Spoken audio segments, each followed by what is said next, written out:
Dans cette vidéo, nous allons voir les techniques avancées de sélection de plage de cellules.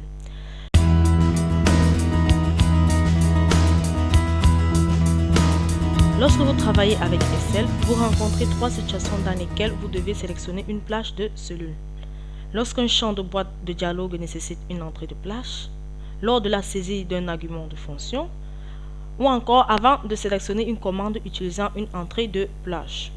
Dans un champ de boîte de dialogue ou un argument de fonction, le moyen le plus simple de sélectionner une plage est d'entrer les coordonnées de la plage à la main. Alors, pour ce faire, vous devez tout simplement taper les coordonnées de la plage ou encore taper l'adresse de la cellule supérieure gauche ou encore appelée cellule d'ancrage. Tapez tout simplement égal.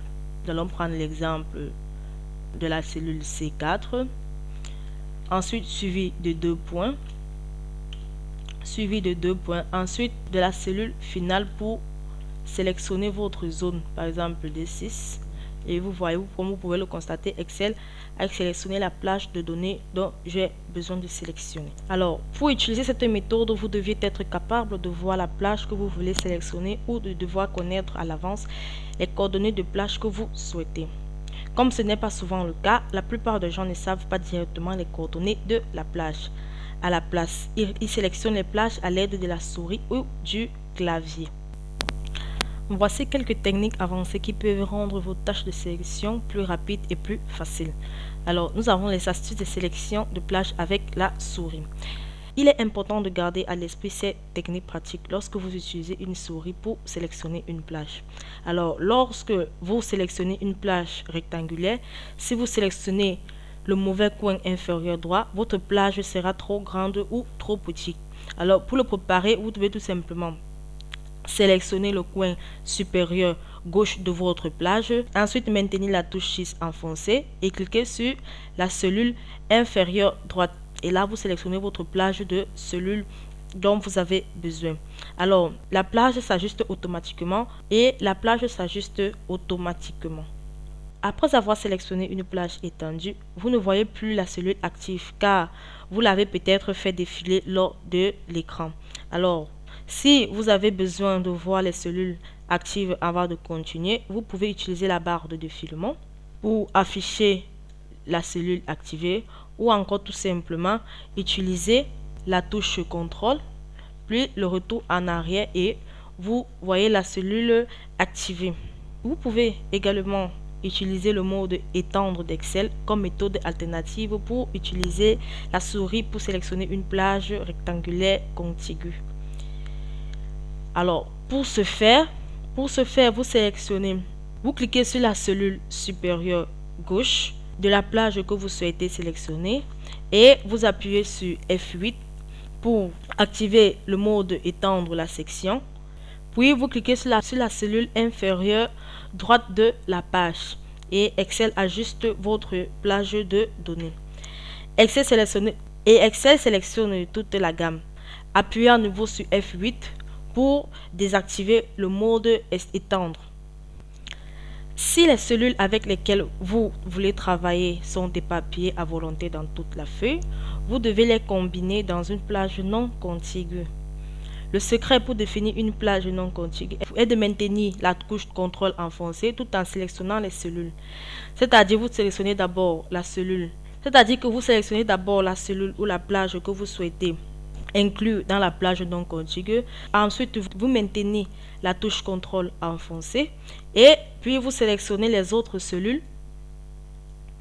ou les plages rectangulaires que vous voulez souhaiter inclure dans votre plage de données non contiguë.